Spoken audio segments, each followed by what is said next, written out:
Welcome to Life in the Law on the Think Tech Law streaming series. I'm here with Professor James Pietsch and Dr. Lenora Lee. My name is Danielle Conway, and we're going to be talking about the University of Hawaii Elder Law Program.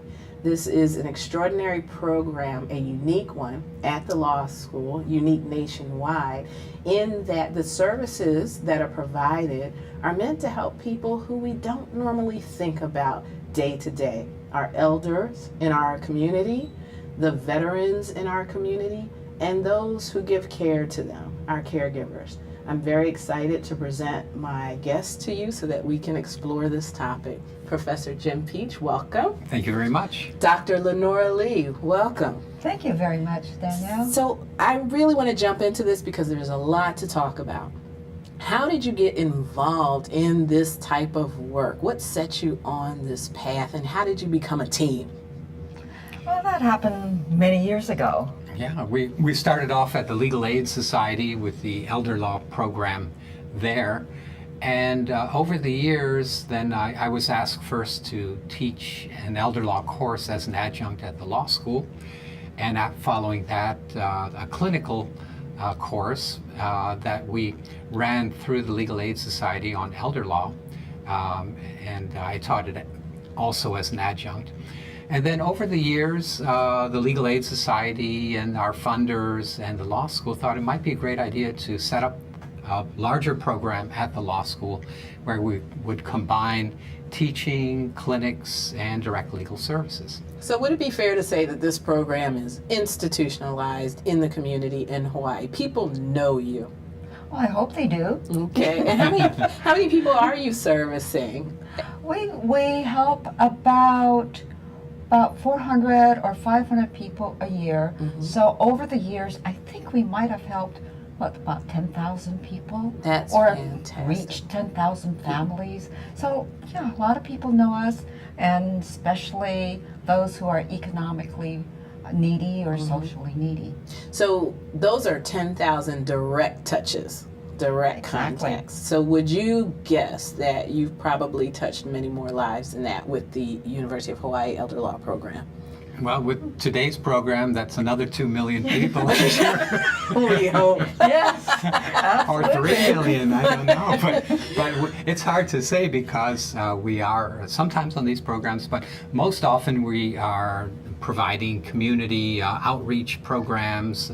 It could be 2 seniors, or it could be 200 people in an audience. So we're out in the community quite a lot talking about elder law and trying to combine the services of social workers, doctors, nurses, finance ministers, and lawyers. Try to get them all working together in order to best serve that portion of the population. So let's first talk about these beneficiaries of your great work, and then let's talk about the actual working components of the program. So who are the beneficiaries? Tell me a little bit about who the people are that you serve. Generally, because we are funded by Title III of the Older Americans Act, we have to serve those who are socially and economically needy. In other words, people who are poor and who are 60 and over. But our other funding allows us to take care of or give legal services to caregivers. And caregivers can be of any age, and we're not that all restricted as to their income. So yeah, we do. I get it. So that's why you say that indirectly you're servicing many more people than the 10,000 over the past 20 years. Yes. Because the caregivers add this special dynamic to your service. Yes, and base. I don't want to give you the wrong impression, but it's not only the 2 of us who are giving legal services. We are wouldn't you say, a rather unique agency because we have law students to Yes. handle this. As part of the clinical program, we have law students helping us out during the semesters during the law school calendar year. And what we have is another component of lectures in law. with specialized interests that also help out our law students. They come and they volunteer and work with us. So we combine the efforts of a lot of folks from academia, and we can also tap into other professionals through academia. Dr. Lee has an appointment at the nursing school. I have an appointment at the School of Medicine. And so we can tap into some of the good folks there in multidisciplinary. We're also very much involved with social workers. So the University of Hawaii actually does provide a great support to the provision of services, legal services in the community. Excellent. So we've talked about elders. We've touched a little bit on caregivers. This program, though, is starting to reach out to a new segment of the community, veterans. Yes. Talk about the veterans that you hope to serve or are serving, and what you expect the program to be able to do for them. Okay, well, we've been serving veterans forever in our program, just by happenstance originally, and then we would ask if the individual's a veteran, and if so, they're entitled to slightly different consideration in the sense that there may be other benefits, there may be other factors involved in the provision of legal services. So we do a thorough intake on everybody, and the veterans we sort of took into account that way. But now we have a specialized pilot program to provide veteran services, and that in the future we hope will include younger veterans because of the huge populations coming back from the wars in Iraq, Afghanistan, and other areas. And we see more and more a convergence of issues with individuals who are older and even some of the younger veterans who have suffered a traumatic brain injury or may have some other issues relating to post-traumatic stress disorder. And so we're attempting to develop a program eventually to have a separate veterans' rights clinic at the law school. Excellent. So in establishing such a program, what types of specific services would we be able to provide to them? Well, Currently, it's more of the basic legal assistance of a non-criminal, non-commercial, and we're not going to be doing veterans benefits at the law school because there are other organizations that are doing that.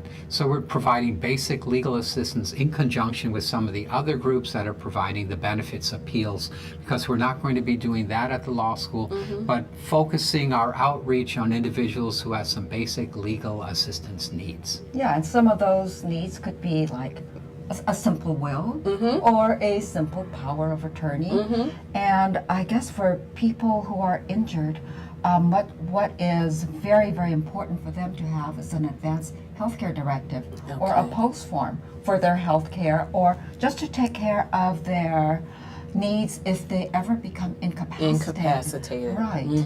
And I also see some overlap, because you may have veterans who have to redeploy, you may have service members who have to go back into harm's way, and they actually themselves might be caregivers. That's right.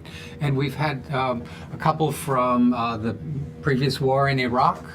When that war was going on, we had several cases there where we would reach back into Baghdad or some other area where the caregiver was deployed. And currently in Afghanistan, we had a similar situation where the caregiver was in country, and we were attempting to provide some advice and counsel, and maybe how do they deal with an issue here in Hawaii. Correct. And that's where our website becomes worldwide. And we get calls from actually around the world. We got a call from Brazil recently. Excellent. And Canada? Canada's not too far. Not but far. Or California. Far enough by Hawaii standards. And I do speak Canadian, so I'm very lucky.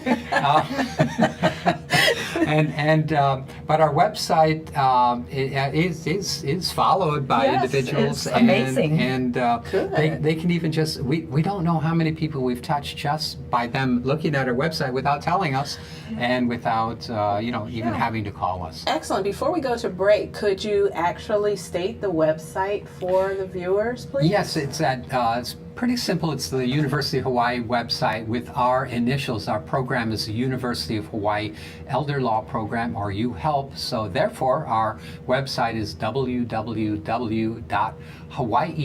the full word hawaii.edu/UHELP. Well, we'll keep referencing the website during the show, but before we go to break, I'd like to ask you, what has it been like working in a multidisciplinary setting to serve your constituents?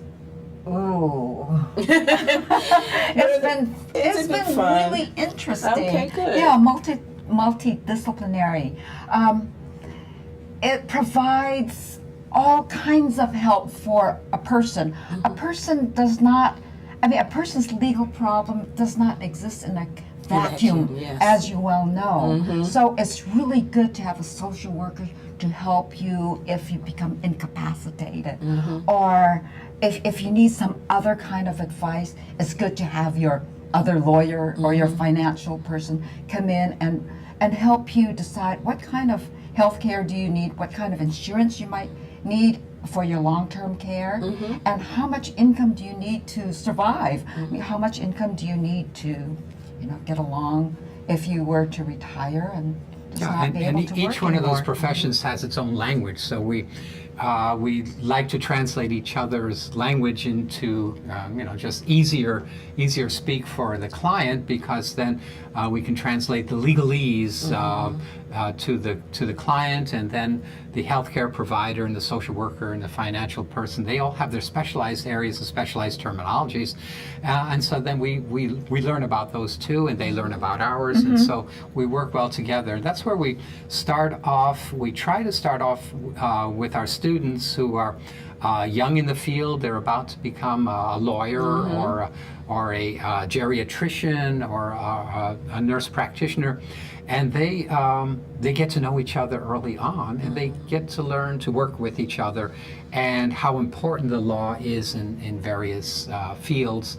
and especially in healthcare, because there's so many legal tangents involved. Well, it's interesting. Lenora referenced there is no such thing as law in a vacuum, and I think that is so important. And that must be a huge lesson that you try to provide to your students, that it's not just about deploying the law. That's very true. That's why we have outreach, and that's why outreach is so interesting and so important to their development as a lawyer, maybe an elder law person. We go to places such as nursing homes, and there they get to know what it's like to be older, and what it's like to meet an incapacitated person, and how to communicate with someone like that. Yeah, and capacity is a very large issue in elder law. Everybody has diminished capacity as you get along in years. Even if you're just a 3L law student, you're already somewhat incapacitated. But the rest of us also, and so we look at more of a positive way. What residual capacities does an individual still have, and can we get some communication going there? And what would protect their interests, and what would they want under the circumstances? So how do we put ourselves in their shoes and try to figure out what they would want, even if they are suffering from some slight disability or even profound disability? So you might see your role as tethering these two segments of the community, the students who you are responsible for supervising and training, but also the constituents who are you're responsible for serving. And this program operates as a tether. Yes. What is interesting is, our students learn from us and also from our clients. That's right. Remember when we went to a nursing facility and the person was incapacitated and needed a will, and here the students, we had two law students, two women law students, and they were just so nervous about going to see their first visit, and they were dressed to the nines.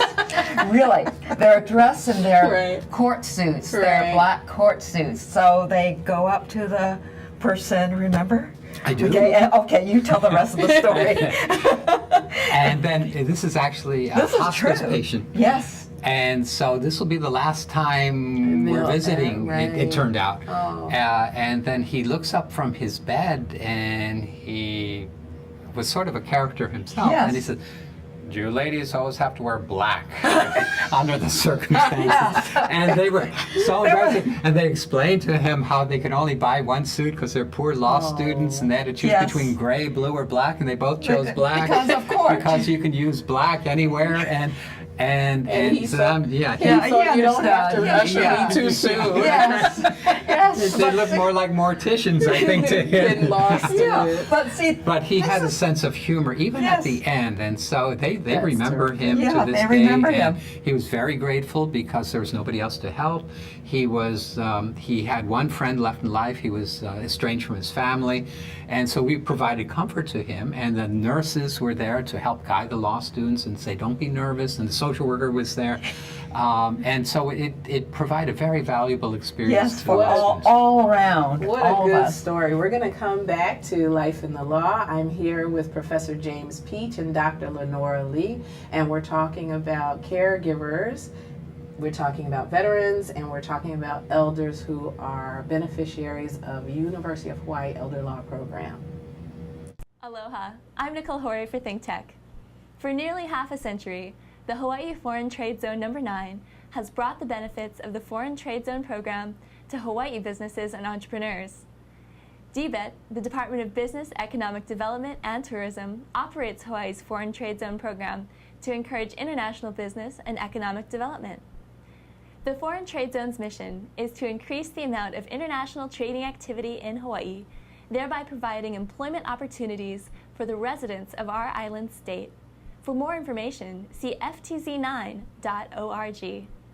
I'm Nicole Horry. Mahalo. Welcome back to Life in the Law on the ThinkTech live streaming network series. I'm here with Professor James Pietsch and Dr. Lenora Lee, and we're talking about the University of Hawaii Elder Law Program. So, interesting conversations in that first segment. I wanted to discover a little bit more about the reach of the University of Hawaii Elder Law Program. So you're not just serving Hawaii. You talked about service members, for example, in Iraq and Afghanistan, but you also have other constituents who you are responding to. Where are they and what are they asking you? Well, it's the reach is the internet, and so very often it will be a caregiver, and usually within the continental United States, but occasionally much further away, and they are trying to, usually in a crisis mode, trying to figure out what to do. They've received usually bad news, and so do they have to rush back, or they can't rush back on time? What do they do? What are the legal issues? And so we try to navigate them through what their next step should be, and that's almost the title of our book, Deciding What's Next. And so that book, so we refer them to that book that we have, and it's on the internet on that website. And we say, okay, in chapter 2, we'll talk about this subject, that subject, and so it might be their particular interest. And it's usually about capacity. It's usually about a person who has been institutionalized. Either there's an emergency and they're in the intensive care unit, or they something happened to them and they are unconscious, or Adult Protective Services has been called, and there's an intervention, and so the family member is really distressed and trying to figure out what they need to do, and they've been told perhaps that they need to get a power of attorney, they need to get a guardianship, they need to get something or another, they need to get the person's affairs in order. Before we had the caregiver opportunity through a grant, we were pretty well restricted to providing legal services only to the older individual. And very often that older individual might be incapacitated, mentally incapacitated. Physical incapacity is no real difficulty in dealing with the legal issues, but the mental incapacity, a person may be in a coma, persistent vegetative state, or facing diminished capacity through dementia, Alzheimer's. And so you can't enter into a lawyer-client relationship with that individual if they don't have sufficient capacity.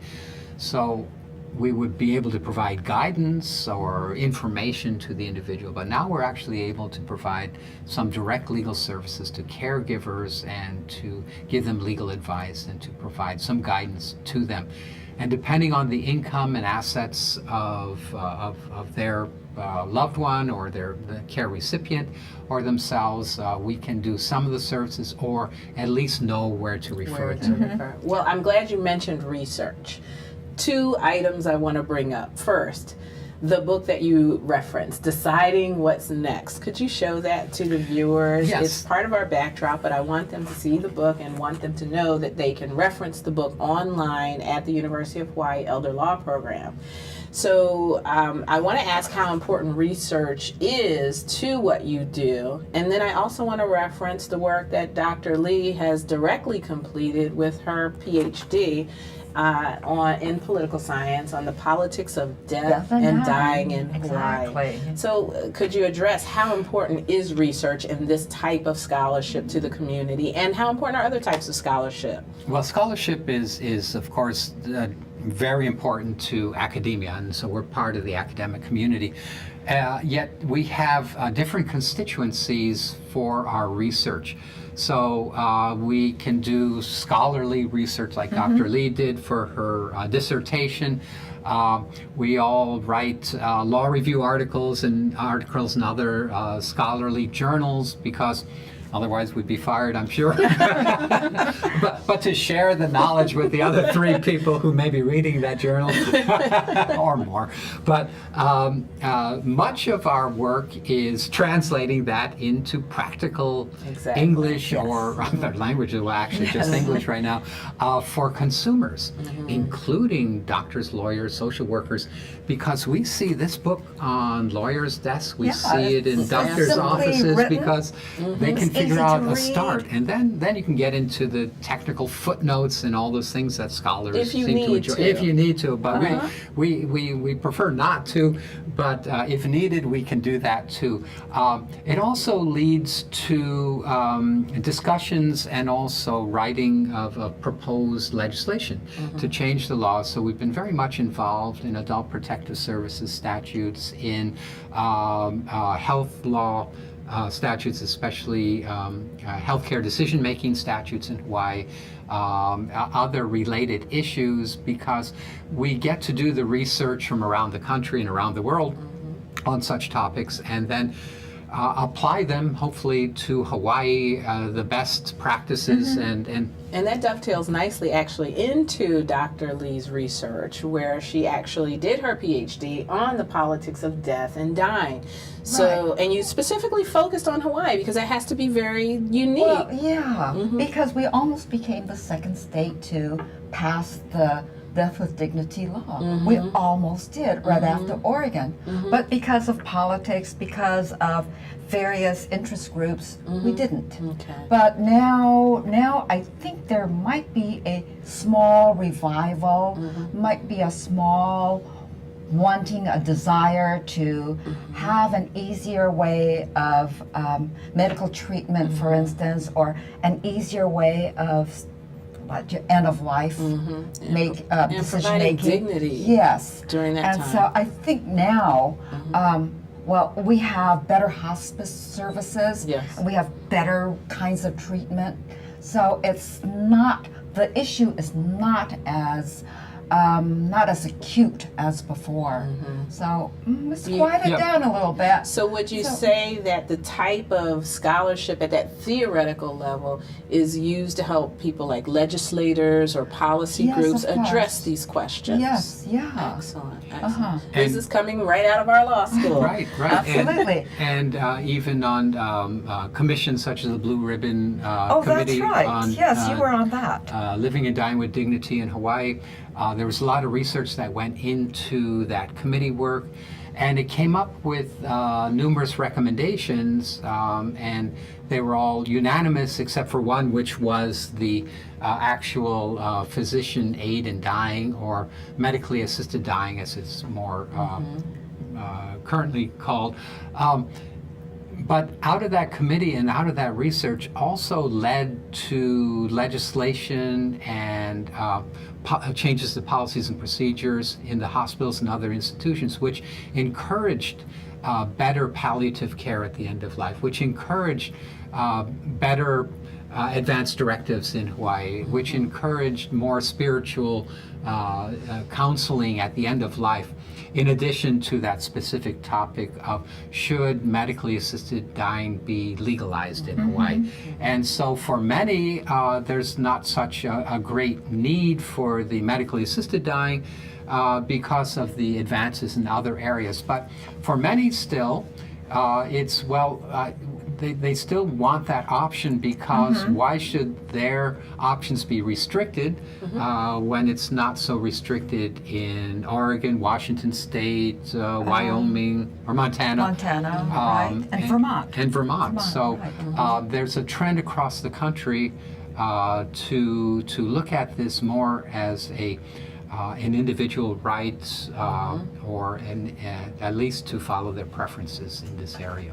It's a very personal type of a decision, and some people just want to have the choice. Not that they will take the choice, but they just want to. It's sort of like it's there in case they really, really want not to suffer as much. That's right. So it's good to But have. people are afraid That's right. because recently there's been more, there's been some news items on whether or not Hawaii, the Attorney General will prosecute individuals for assisting individuals with this practice, and the Attorney General said yes, our manslaughter laws cover this. Other folks disagree. So there's still a lot to talk about in this area, and that's what we hope that the legislature will eventually take a look at again, and to determine which direction Hawaii might want to go in. Some advocacy groups have indicated that that's not necessary because Hawaii laws are clear.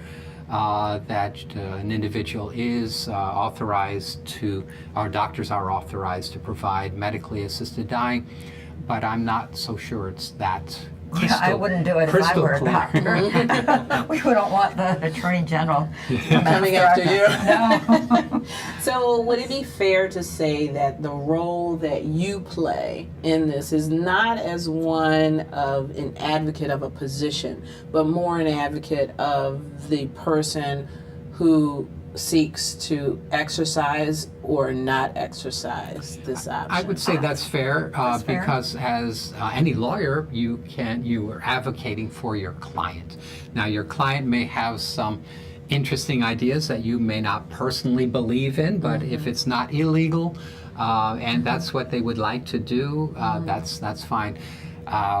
Many years ago, when we started off in this elder law program, it would sometimes drive us crazy where the person had, in those days, we didn't have as many restrictions, but we do now. But the individual wanted to give the house to the number one son and the dishes to the daughter, and it would just drive people crazy. but that's what they wanted to do, and so That's it's okay, maybe or not give what it to we their were doing. pet. Or, Right. Yes. Nowadays, yes. Nowadays, so they have pet trust. Yes, right, right, right. That's another show. But it's it's advocating what the client wants, and if it's an individual on behalf of the client, what's in the best interest of the client or of the care recipient, or what they would have done under the circumstance. So that's why preventive law is probably the biggest area that we preach in elder law. Plan for the worst so that you can expect the best. Right. So don't just let it go and then come to us in a crisis, because very often you can't really do anything. That's right. It's like this week already we had the transfer of assets to the one sibling of to the child, and then the other sibling calls, and the bad child is evicting the parents, or it could be a reverse mortgage, and they took out all the money and they skipped to the continental United States, and now the other children are mad. Mom and dad can't pay for the mortgage. And so those are the results of poor planning in crisis moments, and but that's what you would say not to do. Exactly, but then again, when you're a parent, things happen and you do get persuaded. We see a lot of this undue influence, where a child would pressure mom and dad to I do want to stuff. talk about that when we come back, and I think you must actually mention that in your book. So we are going to take another break. This is Life in the Law. I'm Danielle Conway. I'm here with Professor James Pietsch and Dr. Lenora Lee, and we are talking about the University of Hawaii Elder Law Program. We want to thank our underwriters. Hawaiian Electric Company and its affiliates Maui Electric on Maui and Hawaii Electric Light Company on Hawaii Island are deeply committed to the communities they serve. Galen Ho is a senior executive of BAE Systems, a global defense, security, and aerospace company. The High-Tech Development Corporation, the state's leading technology agency, attached to the Department of Business, Economic Development, and Tourism. Castle and Cook Hawaii, with a time-honored legacy that spans more than 160 years and revolves around its mission of investing in Hawaii, creating communities, and providing for the needs of our state. Hawaii Gas, formerly the Gas Company, a proponent of the Liquefied Natural Gas Initiative, helping Hawaii achieve its transition to clean energy and a better energy future. Collateral Analytics, a Hawaii-based tech company empowering the real estate industry with greater and faster access to the tools and data they need to make better informed property investment decisions. I'm Nicole Horry. Thanks so much for joining us on Think Tech. I'm Maria Kashem. See you next time. Welcome back. My name is Danielle Conway. This is Life in the Law on the Think Tech Live Network series. I'm here with Professor James Pietsch and Dr. Lenora Lee, and we are talking about the University of Hawaii Elder Law Program. So we left off talking about potential undue influence exerted by children over parents. Yes. How does that occur? Do you address it in your book to alert people that that's happening? We address in our book, it occurs a lot. I get a lot of phone calls where siblings would call and say, well, so-and-so just pressured my parent to give the house to them. But what is more worse, Disturbing. yes, is when a friend, see, some of our clients are very, they live They're alone. alone, Yes, they're lonely, Yes. and they collect friends, That's and right. so people move in, and so some stranger would pressure them to give them their house. And when the kids find out, is what can we do? Another crisis moment. Another crisis moment, yes, and we get the phone call, and there's not that all much. If mom That's right. is capacitated, if she knows what she's doing, and here's a stranger who comes in and gives her all the loving and kindness and attention. gentleness. Yeah, so I don't know, it's difficult. So there's a question there between the line between capacity and incapacity. Yeah, and the capacity and incapacity, that subject area and the subject area of undue influence are separate, but they sometimes converge into one where an individual who is declining in mental capacity may be more subject to undue influence than another individual. But there are clear standards under Hawaii law and in all other states on when undue influence is undue and the transaction can be overturned. It's a hard situation unless it goes to court. So we do, sometimes we're successful with referring an individual to mediation and trying to get it back, or having the siblings gang up on that other So the individual real- and talk about it. But the real point here is you want to prepare by virtue of your stewardship of these issues by virtue of your publications, you want people to address these things before they become problems. Yes. You want them to talk to the constituent or the client beforehand, if the client's your mother or your father. Let's do the planning now to try to avoid these things. But it's very difficult. And the importance of engaging a reputable and honorable attorney to help plan, because it's not that expensive to do an estate plan and to plan ahead. So most of the population will not qualify for our services, but they can go and find themselves a wonderful elder law attorney, especially those who have graduated from our program. Yes, exactly. And over the years, I have an interesting theory. People are worried about being unduly influenced or being taken advantage of them in their older age. But if they engage, quite frankly, a younger elder law attorney early on who can follow them through their old age and through their incapacity and potential dementia as advocates, and they've got the plan, and that attorney knows what their there's been involvement in there's that been life. involvement, exactly, Yes. and then is there to protect them. So you're not wildly searching for an attorney to address the crisis. And so that's another good reason that we have our elder law program for the graduates of our program, because hopefully they're ethical. Yeah, of course they are. Of course they are. But let's follow that up. I asked you how many individuals have taken advantage of your services. I should actually ask you how many students have graduated from your program, and might you guesstimate our practice? Well, yeah, we have about a dozen per year in the clinical program, and then either 10 to 20 people in the other elder law, aging, and medicine course, and then we have another 10 or 20 in bioethics, because we tend to bring up a lot of these ethical issues in all three courses. So they get a sliver of it, but just the clinical students, we've had a couple of hundred graduates from our clinical program, and some are just out there doing good. Doing wonderful work, and they're so popular. And Yes, and well, we have one who actually goes to the client's home and does the work. to do a document, to execute a document. For example, remember? She is I don't going remember to anything in it. It's a bright light. It's the residual capacity. Today she's going. Yes, today she is going going way to out of the She country. is going to Nanakuli. Exactly. She is going to Nanakuli to help a person do a power of attorney.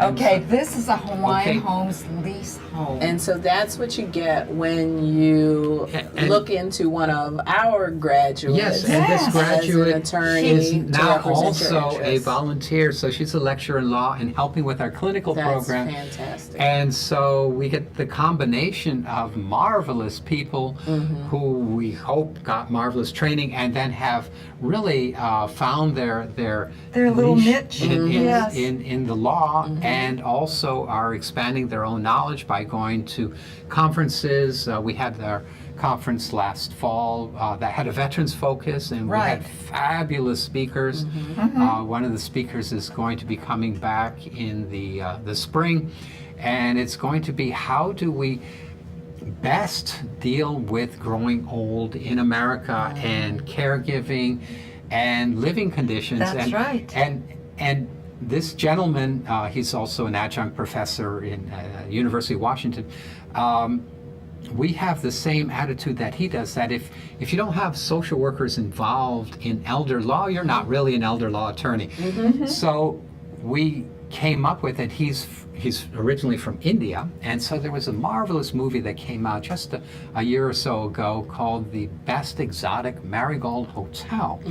And so we're going to be having a mini conference in April on that subject, and how do we, as they said, as the manager, the very young manager of the hotel said, in it. We want to make their existence here and their experience here in the hotel so marvelous that the elders refuse to die. Yes. Well, on that note, I want to save a discussion of this conference to our next segment. So okay. we'll be talking about that in just a few minutes. My name is Danielle Conway. This is Life in the Law on Think Tech live streaming series. I'm here with Professor James Pietsch and Dr. Lenora Lee, and we will be back in just a second.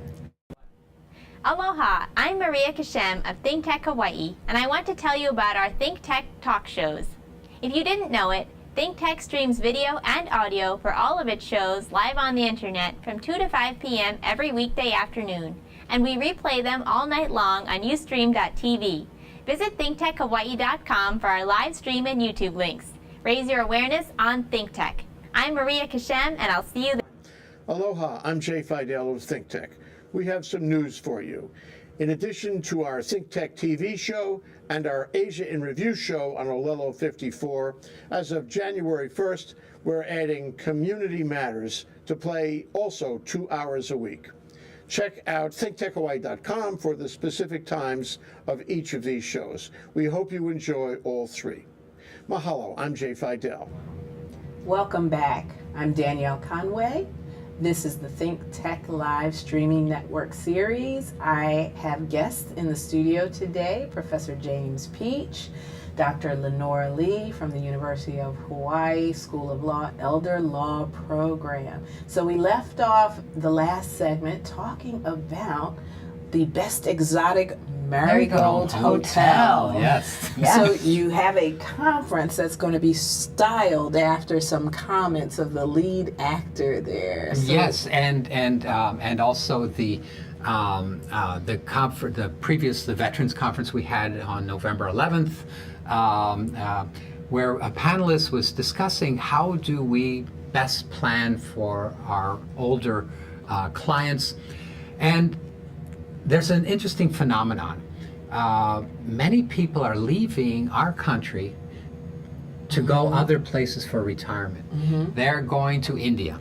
They're going to Thailand. They're going to Costa Rica. They're going to Mexico. They're going to Vietnam.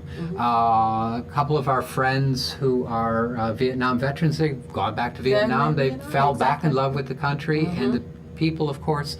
And it's a lot cheaper. There's a different atmosphere very often. We want to bring that back to America, back to Hawaii. And so we're going to be exploring how we do this. So we're going to have our professor from Washington State come. Yes. We're going to have our own lectures in law. Yes, talk some about social workers, financial planners, entrepreneurs, the finance individuals on how do we leverage our own monies that we have. How do we spend our children's money? Whatever it takes. We think that there's a different way of taking care of older people. For instance, right now, maybe they go to a nursing home or assisted living, and many of these places are pretty kind of sad looking. But there should be a place where you can have some fun. You can have some wine at dinner if you wish to have wine at dinner. If you want to go shopping, you can go shopping. Or if you want a massage, you can go get a massage. And it shouldn't cost an arm and a leg to do that. Should not, but if you have the money, why not? Let's have something like that here in town. And, well, for instance, there are places here in town, but if you were to have dementia and if you were to have Alzheimer's, you may not be allowed to go into the dining room with your family. Now that might be a little bit hard for the spouse who is still okay. And he or she may have enjoyed the company of the other spouse, but that spouse is not allowed. So we need a place where, you can bring your incapacitated And many times person. people are planning around, for example, Medicaid, and getting the government to pay for your long-term care. And there are all sorts of ways to do it, and there are lawyers and this and that, and transfer of assets. But we take our law students to the nursing facility where the individual will end up on Medicaid, and what if they had additional assets that they could have used instead for their own well-being, or stayed in their own home. Stayed home. And we have wonderful organizations that provide all those services at home. They, even if you have a house with a lawn, we have caregiver organizations that can arrange to have the lawn mowed, to have the roof fixed, to have all these things, and without being ripped off. Right. And that's what people are deathly afraid of: being ripped off, of not being safe, of not having a caregiver, of not having something to do.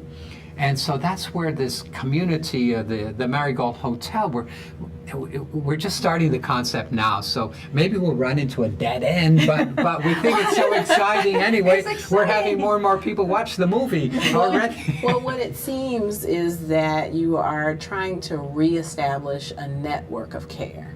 And this network of care is meant to center on the life that has been lived and that can live until the time that one dies. Right, and instead of putting someone away. Right, and then our job as lawyers would be to set the tools, the legal tools in place so that our wishes are followed during this life, at the end of life, and beyond the life as far as estate plans. And so you're not taken advantage of, because we only get the bad calls, it seems, at our office, but every week without fail, we get calls about older people who have been taken advantage of and who may have lost a significant portion of their assets or everything, and they're left unbefriended, homeless, angry, confused, having to go to the mainland, as they say, and to move in with their daughter, their son, and they don't want to do that either, the son or the daughter. A lot of folks don't want to be burdens, but sometimes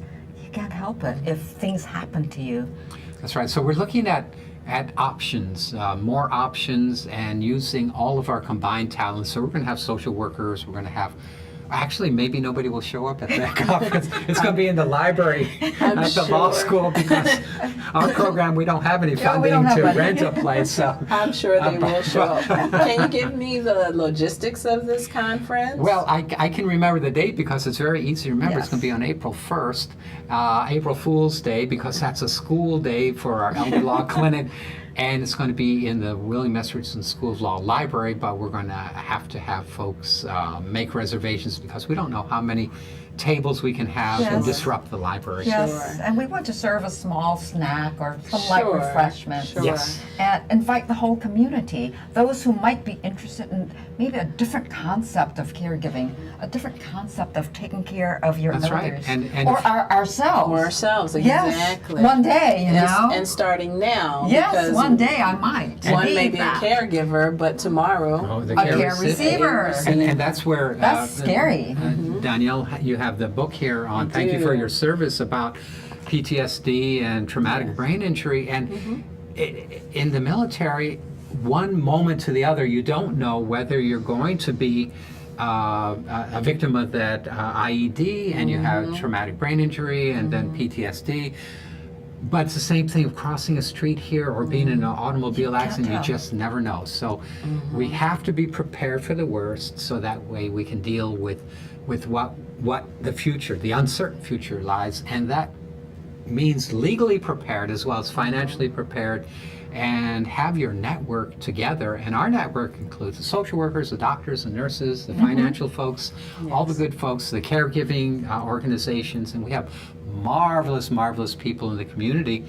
And for those professionals in the community who are watching, this is a way to start the conversation with your colleagues and how you can best serve other people and yourselves. And so that's what we're hoping to establish. Well, Professor James Pietsch, Dr. Lenora Lee, I am so thrilled that you took the time to come speak to us about this very important issue today. You're doing exciting work at the University of Hawaii, William S. Richardson School of Law, and you're preparing our students for empathic service to empathetic service to our constituents who are older citizens, who are our heroes from these wars, and who are our future caregivers, and as you said, care receivers.